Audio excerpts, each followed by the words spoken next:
कभी सोचा है कि अमीर लोग और अमीर कैसे होते चले जाते हैं? आज हम दौलत बनाने वाले उन 10 जबरदस्त रास्तों को समझने वाले हैं जो पैसे से पैसा बनाने में मदद करते हैं। तो चलिए शुरू करते हैं। ये सवाल तो हम सबके दिमाग में कभी ना कभी जरूर आता है और इसका जवाब देखिए कोई जादू नहीं है, ये एक बहुत ही सीधे सरल सिद्धांत पर काम करता है। आइए समझते हैं कि ये होता कैसे है। जवाब है एसेट्स। आसान भाषा में कहें तो एसेट कोई भी ऐसी चीज होती है जो आपकी जेब में पैसा डाले, या तो उसकी कीमत समय के साथ बढ़ जाए या फिर उससे एक रेगुलर इनकम आती रहे। सच पूछिए तो यही दौलत बनाने का असली मंत्र है। तो सबसे पहले बात करते हैं हिस्सेदारी यानी कि ओनरशिप एसेट्स की।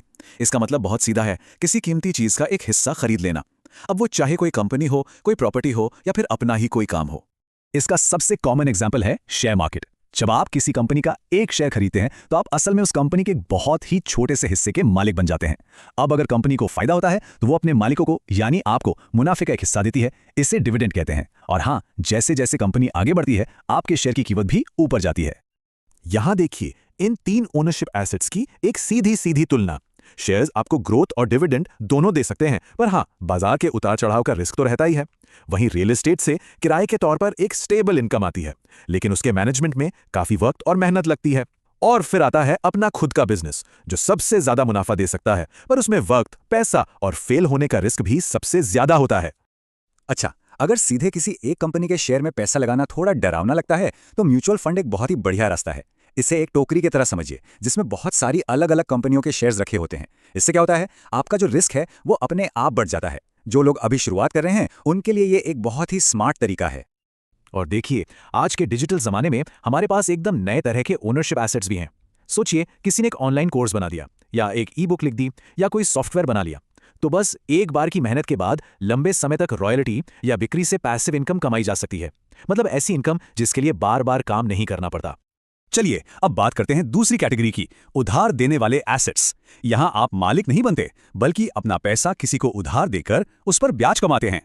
यहां दो बड़े ऑप्शन हैं, शेयर्स और बॉन्ड्स। शेयर्स में जैसा हमने देखा, ज्यादा रिटर्न के लिए ज्यादा रिस्क लेना पड़ता है और आप मालिक बनते हैं। वहीं दूसरी तरफ बॉन्ड्स में आप सरकार या बड़ी कंपनियों को पैसा उधार देते हैं और कम रिस्क के साथ एक तयशुदा स्थिर इनकम कमाते हैं।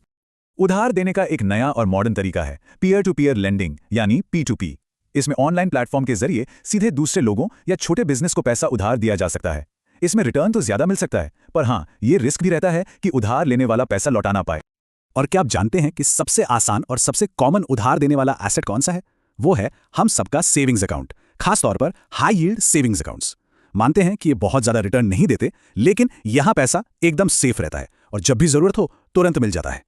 चलिए अब हम अपनी आखिरी और सबसे दिलचस्प कैटेगरी पर आते हैं।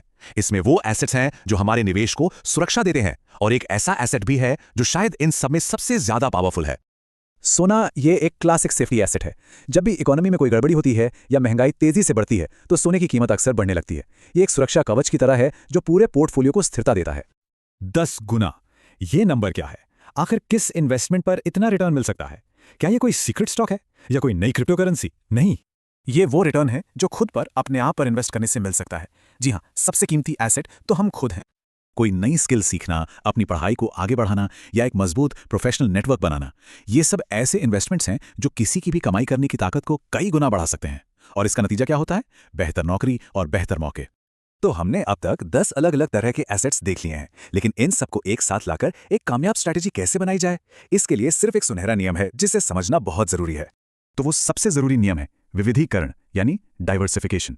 इसका सीधा सा मतलब है कि अपना सारा पैसा कभी भी एक ही जगह मत लगाइए। अपने पैसे को फैलाकर आप अपने रिस्क को कम कर देते हैं। एक बैलेंस्ड पोर्टफोलियो कुछ इस तरह का दिख सकता है। यहां पैसे को शेयर्स, बॉन्ड्स, रियल एस्टेट और सोने जैसी अलग अलग चीजों में बांटा गया है।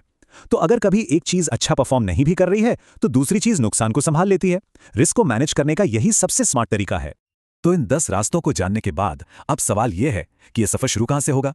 क्या कोई नई स्किल सीखी जाएगी, या पहला शेयर खरीदा जाएगा, या फिर सेविंग्स अकाउंट को ही और गंभीरता से लिया जाएगा? याद रखिए, अगला कदम ही दौलत की कहानी लिखता है और इसे चुनने की ताकत सबके अपने हाथ में है।